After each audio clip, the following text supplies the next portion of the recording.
A ver, todos hemos estudiado que el cáncer es una enfermedad genética, ¿verdad? Es el dogma actual.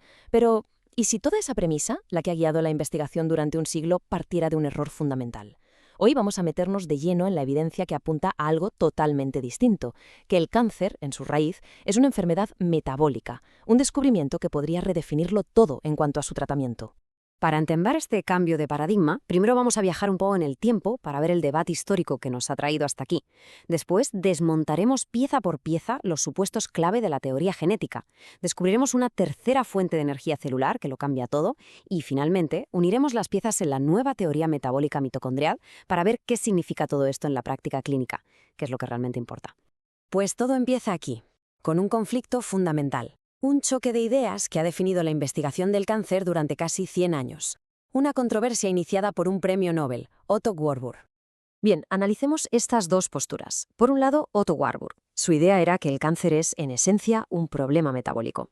Un fallo en la respiración de las mitocondrias que obliga a la célula a buscarse la vida fermentando. Pero entonces llega Sidney Wainhouse y dice, ¿un momento? Sus mediciones parecían indicar que la respiración en muchas células tumorales era normal. Así que su conclusión fue que el problema no era una respiración defectuosa, sino una glucólisis que se había vuelto loca. Y claro, esta idea de Wainhouse fue la que ganó. El razonamiento era sencillo. Si la respiración mitocondrial parece estar bien, el fallo no puede estar ahí, tiene que estar en otro sitio, en los genes. Y así, con esa idea, se sentaron las bases del dogma genético del cáncer que domina hasta hoy. Y ahora llegamos al meollo de la cuestión.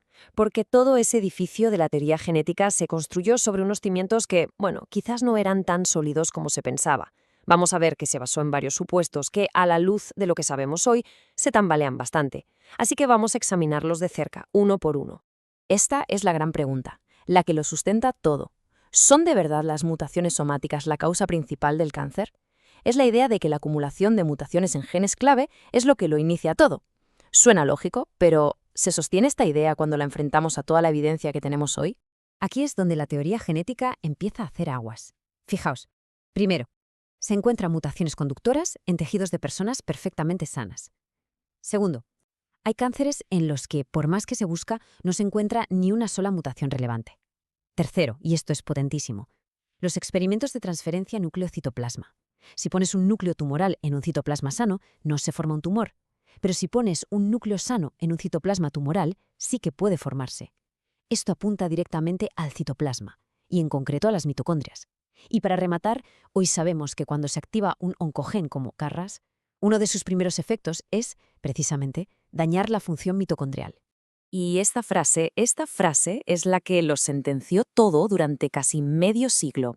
La declaración de Winehouse en el 76 fue categórica. No hay pruebas de un defecto respiratorio en el cáncer. Esta idea influyó en generaciones de investigadores y dirigió miles de millones de euros en financiación hacia la genética, dejando el metabolismo prácticamente en el olvido. Y aquí llegamos al punto de inflexión, la pregunta del millón. ¿Tenía razón Winehouse? ¿De verdad la función mitocondrial está intacta en las células tumorales? Pues toda la evidencia acumulada desde entonces sugiere que la respuesta es un no rotundo. El problema de base es que las métricas que se usaban eran incorrectas para estudiar una célula tumoral. Por un lado, el consumo de oxígeno. Se asumía que si la célula consumía oxígeno era para respirar y producir ATP, pero hoy sabemos que no, que en el cáncer gran parte de ese oxígeno se usa para crear especies reactivas de oxígeno, que de hecho dañan las mitocondrias. Por otro lado, la producción de lactato. Se pensaba que era un marcador de fermentación productora de energía. Pues tampoco. Las células tumorales usan una enzima específica, la PKM2, que produce lactato sin generar ATP de forma eficiente. En resumen, los datos en los que se basó todo el debate estaban malinterpretados. Esto nos lleva a un descubrimiento que lo cambia todo, a la pieza que faltaba en el puzzle energético, una que era completamente desconocida en la época del debate original y que redefine por completo nuestra comprensión del metabolismo tumoral. Y esto es fundamental. Toda la discusión histórica se basó en un falso dilema, o respiración o glucólisis. La existencia de una tercera vía energética, sobre todo una que opera dentro de la propia mitocondria, pero sin usar la respiración, obliga a reinterpretar todos y cada uno de los datos anteriores. Observemos este diagrama con atención. La glucólisis ocurre en el citoplasma, ya lo sabemos, generando un poco de ATP. La gran fábrica de energía, la fosforilación oxidativa o OXFOS, tiene lugar aquí, en la membrana interna mitocondrial.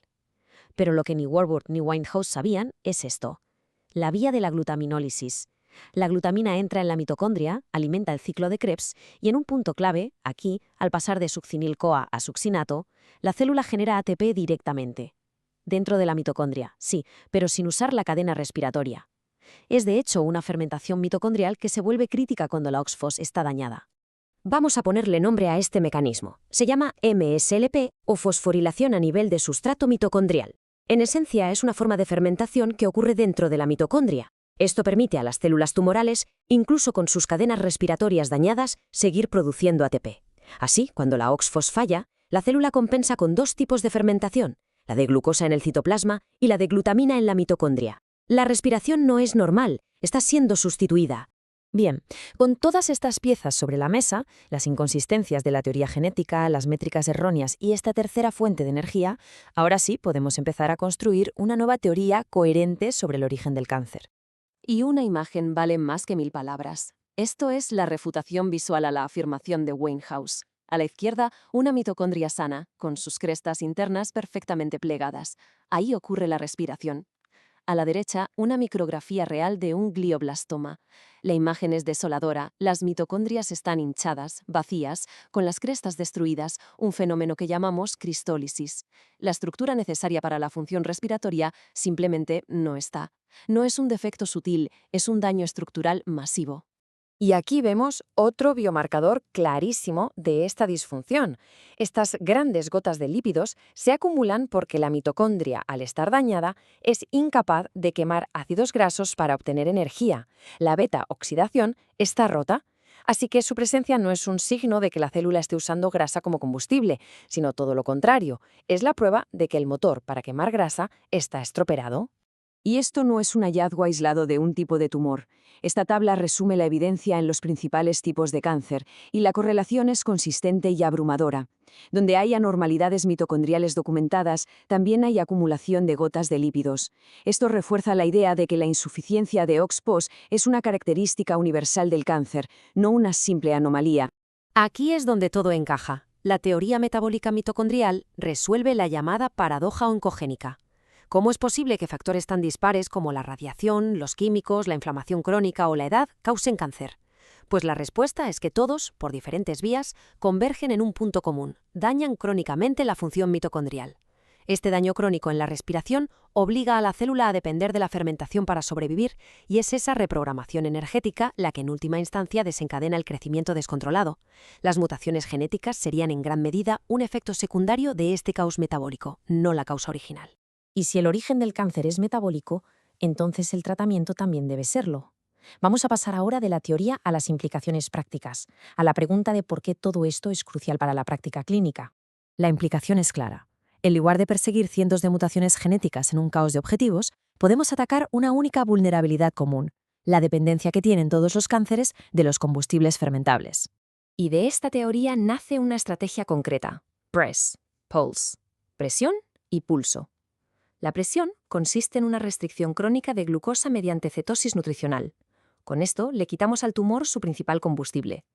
El pulso consiste en atacar de forma intermitente la vía de la glutamina, su combustible secundario, interrumpiendo así la fermentación mitocondrial. Es un ataque en dos frentes simultáneos. Este diagrama lo visualiza a la perfección.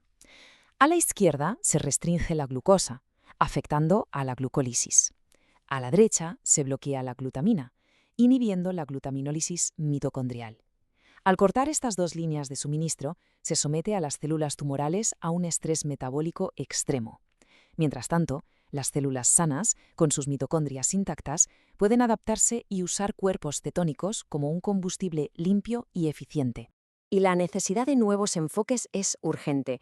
Esta cifra, que son las muertes proyectadas solo en Estados Unidos para 2024, nos recuerda el tremendo coste humano del paradigma actual. A pesar de décadas de investigación genética, las tasas de mortalidad para muchos cánceres avanzados apenas han mejorado. Es imperativo explorar nuevas vías. Y concluimos con esta pregunta, que resume la tesis central de todo este análisis. ¿Y si el cáncer, en toda su aparente complejidad, no es cientos de enfermedades genéticas distintas, sino la manifestación de un único fallo fundamental, una enfermedad del metabolismo energético mitocondrial?